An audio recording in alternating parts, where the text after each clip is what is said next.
नमस्कार मंडळी, पाककृती विथ पल्लवी मध्ये आपले स्वागत आहे। आज मी अंड्याची साधी सरळ सोपी भाजी बनवणार आहे। बनवायला जरी खूप सोपी असली तरी खूप चविष्ट लागते। चला तर रेसिपीला सुरुवात करूया। इथे मी 4 अंडी उकडायला ठेवली आहेत। अंडी उकडताना नेहमी स्टीलच्या भांड्यात शिजवावे, त्यामुळे भांड आतून खराब होत नाही आणि स्वच्छ करायला सोपं होतं। त्यामध्ये थोडंसं मीठ टाकावे म्हणजे अंडी लवकर शिजतात। आधी 5 मिनिटं मध्यम आचेवर व नंतर 8 ते 10 मिनिटं मोठ्या आचेवर अंडी शिजवून घ्यायची आहेत। यामुळे अंडी फुटतही नाही। अंडी शिजल्यानंतर त्यातलं गरम पाणी काढून टाकायचं आणि त्यांना अशा प्रकारे थोडंसं फोडून घ्यायचं।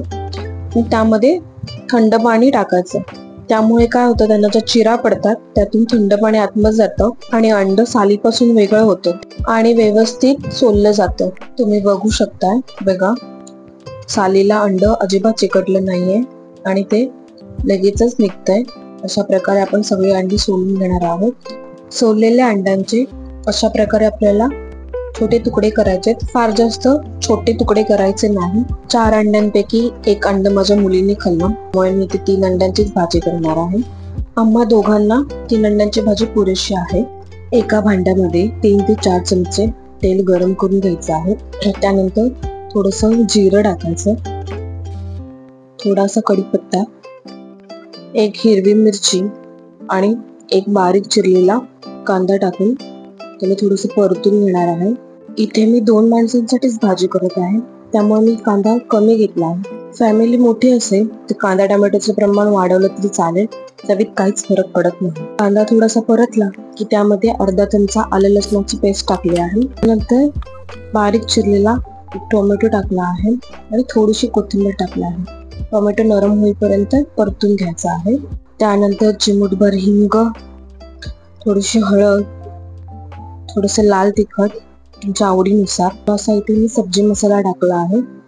छान मिक्स करून घेऊया। माझ्या आईच्या शेजारी एक मावशी होत्या, बहुतेक कराड साईडच्या असाव्या। त्या अशा प्रकारची भाजी करायच्या। मी एकदा टेस्ट केली आणि मला ती प्रचंड आवडली। तेव्हापासून मी अशी भाजी करते। त्यानंतर अंड्याचे तुकडे टाकून हलक्या हाताने मिक्स करून घ्यायचं आहे।